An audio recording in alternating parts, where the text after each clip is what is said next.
Kita eratkan barisan. Pertarungan di antara caleg sama caleg. Sekali lagi saya harus ingatkan, bukan pertarungan di antara kalian.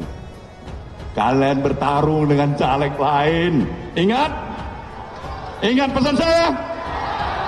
Biarpun kalian terpilih, tapi saya tahu tidak menjalankan etika berkompetisi secara harmoni di antara kita. Dia tidak dapat kepercayaan dari saya sebagai ketua umum. Partai Nasdem yang telah mencapreskan Anies Baswedan dan akhirnya menjadikan bukti bahwa Partai Nasdem nggak punya calon yang potensial dan berkualitas. Kelihatan banget kader-kader partai nggak ada yang pantas jadi calon presiden. Survei setelah usulkan Anies, elektabilitas Nasdem merosot hingga di bawah ambang batas. Ini sungguh menunjukkan bahkan kalah dengan PSI dan sama PKS, yaitu Nasdem sekarang ini elektabilitasnya turun menjadi 3,8%.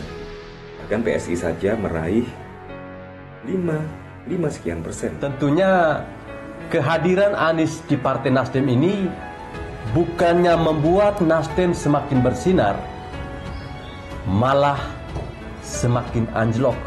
Pak Anies Baswedan tidak layak menjadi pemimpin bangsa Indonesia. Saya tegaskan bahwa sosok-sosok politikus seperti ini tidak boleh menjadi pemimpin bangsa. Jangankan pemimpin bangsa, menjadi gubernur atau bupati saja juga menurut saya enggak layak.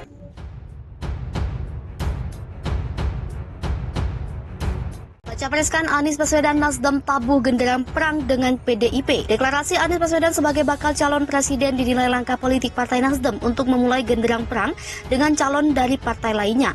Sebab dengan baca preskan Anies bisa dimaknai sebagai cara Nasdem mengambil sikap politik beda dengan pilihan capres terhadap penguasa. Menurut Direktur Riset Indonesia Presidential Studies, Arman Salam, kekuasaan yang dimaksud adalah PDIP. Presiden Jokowi adalah kader PDIP.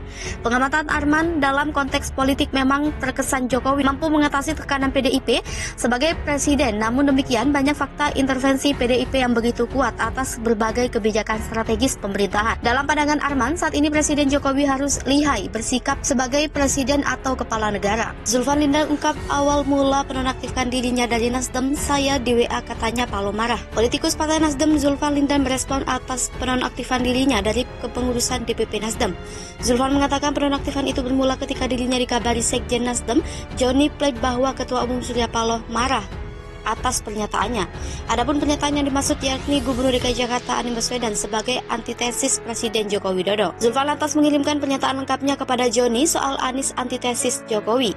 Zulfan menduga Menteri Komunikasi dan Informasi itu tak paham apa yang diucapkannya. Ia menjelaskan dirinya telah mengundurkan dari kepengurusan DPP Nasdem pada 20 April 2020 karena diangkat menjadi Wakil Komisaris Utama Jasa Marga. Sebab menurut Zulfan, menjadi Komisaris BUMN tak boleh menjadi pengurus partai hingga akhirnya dilantik Menteri BUMN Erick Thohir. Saat itu, kata dia, surat pengunduran diri tersebut ditandatangani Joni sebagai Sekjen dan Ahmad Ali sebagai Wakil Ketua Umum Nasdem. Lebih lanjut, Zulfan memprotes ketika isi surat penonaktifan tersebut memintanya untuk tak boleh berbicara mengatasnamakan fungsionaris partai. Dianggap bikin gaduh. Diketahui Ketua Umum Partai Nasional Demokrat Surya Paloh menonaktifkan elit partainya Zulfan Lindan. Hal ini dikarenakan Zulfan Lindan beberapa waktu terakhir dianggap Partai Nasdem berkali-kali membuat pernyataan ke media massa yang tidak produktif dan dianggap bikin gaduh. Atas hal ini, DPP Partai Nasdem memberikan peringatan keras kepada Zulfan Lindan dengan menonaktifkannya dari kepengurusan DPP Partai Nasdem. Zulfan Lindan juga dilarang memberikan pernyataan di media massa dan media sosial atas nama fungsional Partai Nasdem. Surya Paloh juga menyebutkan dinamika politik Indonesia sedang mengalami peningkatan berbagai gerak politik. Nasdem sejak awal mendeklarasikan diri sebagai partai gagasan atau partai yang ingin berjuang untuk melakukan perubahan dalam kehidupan berbangsa dan bernegara. Sehingga jelas Surya, Nasdem memiliki tanggung jawab moral dan praksis agar masyarakat Indonesia mendapatkan pendidikan dan informasi politik yang mencerahkan dan memberi pemahaman yang baik. Anies antitesis Jokowi. Sebelumnya Zulfan sempat mengatakan sosok Gubernur DKI Jakarta Anies Baswedan merupakan antitesis atau pertentangan yang cocok dari Presiden Joko Widodo. Hal tersebut dikatakan oleh Zulfan sebagai satu dari antara banyak alasan kenapa Partai Nasdem mendeklarasikan Anies sebagai calon presiden pada pemilu 2024. Ia juga menegaskan Nasdem telah mengkaji hal ini melalui pendekatan dialektika filsafat. Lebih lanjut, Zulfan menegaskan sosok yang ia sebut antitesis ini hanya ada pada figur Anies. Sedangkan Gubernur Jawa Tengah Ganjar Pranowo dan Ketua Umum DPP Partai Gerindra Prabowo Subianto yang juga digadang-gadang maju Pilpres tidak memiliki antitesis tersebut. Nasdem Demokrat defisit 2 kursi, Anies Baswedan AHY mati langkah di Pilpres. Anies Baswedan Agus Harimurti Yudhoyono bakal mati langkah di Pilpres 2024. Koalisi Partai Nasdem dan Partai Demokrat defisit 2 kursi di parlemen untuk dapat mengusung capres-cawapres maju di Pilpres 2024. Partai Keadilan Sejahtera yang diharapkan gabung ke koalisi ini masih berpikir 2 kali.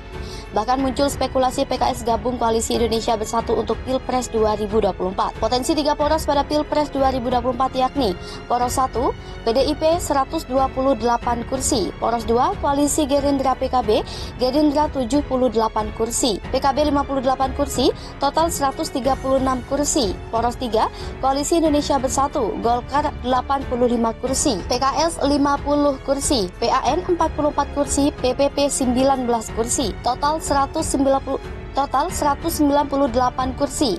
3 semester lagi Pilpres 2024, eskalasi politik capres-cawapres kian memanas. Sorotan publik ke Partai Nasdem yang mendeklarasikan Gubernur DKI Jakarta Anies Baswedan sebagai calon presiden.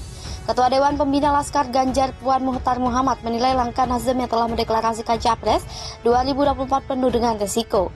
Alasannya, kata dia, pertama seharusnya partai politik bicara tiket Capres melalui koalisi partai politik baru, kemudian mengusung Capres atau Cawapres seperti yang dilakukan PDI Perjuangan, KIB, dan koalisi Gerindra PKB. Kedua, saat ini Nasdem mempunyai 59 kursi legislatif dan telah mencalonkan Anies Baswedan sebagai capresnya. Sedangkan untuk memenuhi presidensial threshold butuh 115 kursi atau 20% kursi di DPR RI. Alasan ketiga, kata dia, Nasdem dan Demokrat masih butuh satu partai untuk melengkapi presidensial threshold 115 kursi dan mengarah ke PKS untuk melengkapinya.